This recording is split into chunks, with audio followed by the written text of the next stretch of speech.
The Bureau d'Échange de Maux by Lord Dunsany. This recording by James Christopher. I often think of the Bureau d'Échange de Maux and the wondrously evil old man that sat therein. It stood in a little street that there is in Paris, its doorway made of 3 brown beams of wood, the top one overlapping the others like the Greek letter pi, all the rest painted green, a house far lower and narrower than its neighbors, and infinitely stranger, a thing to take one's fancy. And over the doorway, on the old brown beam in faded yellow letters, this legend ran, Bureau Universal d'Échange de Maux. I entered at once and accosted the listless man that lolled on a stool by his counter. I demanded the wherefore of his wonderful house, what evil wares he exchanged, with many other things that I wished to know, for curiosity led me. And indeed, had it not, I had gone at once from that shop, for there was so evil a look in that fattened man, and the hang of his fallen cheeks, and his sinful eye, that you would have said he had had dealings with hell and won the advantage by sheer wickedness. Such a man was mine host, but above all the evil of him lay in his eyes, which lay so still, so apathetic, that you would have sworn that he was drugged or dead. Like lizards motionless on a wall they lay, then suddenly they darted, and all his cunning flamed up and revealed itself in what one moment before seemed no more than a sleepy and ordinary wicked old man. And this was the object and trade of that peculiar shop, the Bureau Universal d'Échange de Maux. You paid 20 francs, which the old man proceeded to take from me, for admission to the bureau, and then had the right to exchange any evil or misfortune with anyone on the premises for some evil or misfortune that he could afford, as the old man put it. There were 4 or 5 men in the dingy ends of that low-ceilinged room who gesticulated and muttered softly in twos as men who make a bargain, and now and then more came in, and the eyes of the flabby owner of the house leaped up at them as they entered, seemed to know their errands at once and each one's peculiar need, and fell back again into somnolence, receiving his 20 francs in an almost lifeless hand, and biting the coin as though in pure absence of mind.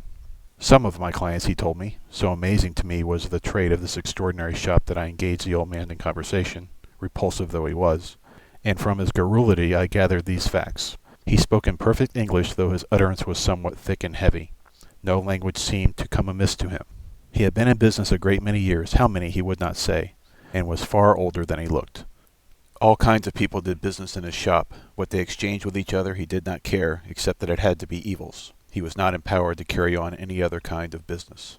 There was no evil, he told me, that was not negotiable there. No evil the old man knew had ever been taken away in despair from his shop. A man might have to wait and come back next day, and the day after, paying 20 francs each time. But the old man had the addresses of all his clients, and shrewdly knew their needs. And soon, the right two met, and eagerly exchanged their commodities. Commodities was the old man's terrible word, said with a gruesome smack of his heavy lips, for he took pride in his business, and evils to him were goods. I learned from him in 10 minutes very much of human nature, more than I have ever learned from any other man. I learned from him that a man's own evil is to him the worst thing there is or ever could be, and that an evil so unbalances all men's minds that they always seek for extremes in that small, grim shop. A woman that had no children had exchanged with an impoverished, half-maddened creature with 12. On one occasion, a man had exchanged wisdom for folly. Why on earth did he do that? I said. None of my business, the old man answered in his heavy, indolent way. He merely took his 20 francs from each and ratified the agreement in the little room at the back opening out of the shop where his clients do business. Apparently, the man that had parted with wisdom had left the shop upon the tips of his toes with a happy though foolish expression all over his face. But the other went thoughtfully away, wearing a troubled and very puzzled look. Almost always, it seemed, they did business in opposite evils. But the thing that puzzled me most in all my talks with that unwieldy man, the thing that puzzles me still, is that none that had once done business in that shop ever returned again. A man might come day after day for many weeks, but once do business and he never returned. So much the old man told me, but when I asked him why, he only muttered that he did not know. It was to discover the wherefore of this strange thing, and for no other reason at all, that I determined myself to do business sooner or later in the little room at the back of that mysterious shop. I determined to exchange some very trivial evil for some evil equally slight, to seek for myself an advantage so very small as scarcely to give fate as it were a grip. For I deeply distrusted these bargains, knowing well that man has never yet benefited by the marvelous, and that the more miraculous his advantage appears to be, the more securely and tightly do the gods or the witches catch him. In a few days more, I was going back to England, and I was beginning to fear that I should be seasick. This fear of seasickness, not the actual malady, but only the mere fear of it, I decided to exchange for a suitably little evil. I did not know with whom I should be dealing, who in reality was the head of the firm. One never does when shopping. But I decided that neither Jew nor devil could make very much on so small a bargain as that. I told the old man my project, and he scoffed at the smallness of my commodity, trying to urge me to some darker bargain, but could not move me from my purpose. And then he told me tales with a somewhat boastful air of the big business, the great bargains that had passed through his hands. A man had once run in there to try and exchange death. He had swallowed poison by accident, and had only 12 hours to live. That sinister old man had been able to oblige him. A client was willing to exchange the commodity. But what did he give in exchange for death? I said.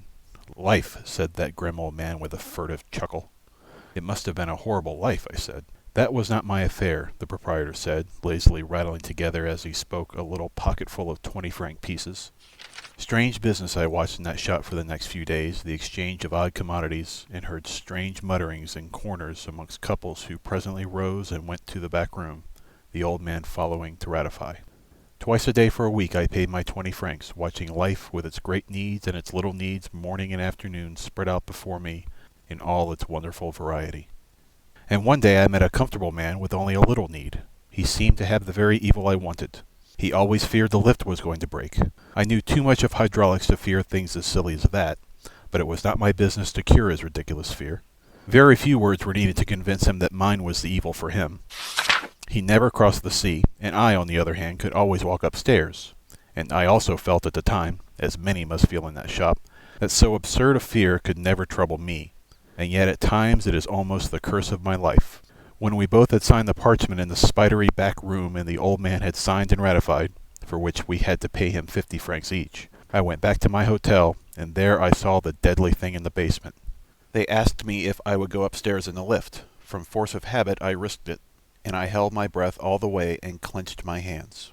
Nothing will induce me to try such a journey again. I would sooner go up to my room in a balloon. And why? Because if a balloon goes wrong, you have a chance. It may spread out into a parachute after it has burst. It may catch in a tree. 101 things may happen. But if the lift falls down its shaft, you are done. As for seasickness, I shall never be sick again. I cannot tell you why, except that I know that it is so. And the shop in which I made this remarkable bargain, the shop to which none return when their business is done, I set out for it next day. Blindfolded, I could have found my way to the unfashionable quarter out of which a mean street runs, where you take the alley at the end, whence runs the cul-de-sac where the queer shop stood. A shop with pillars, fluted and painted red, stands on its near side.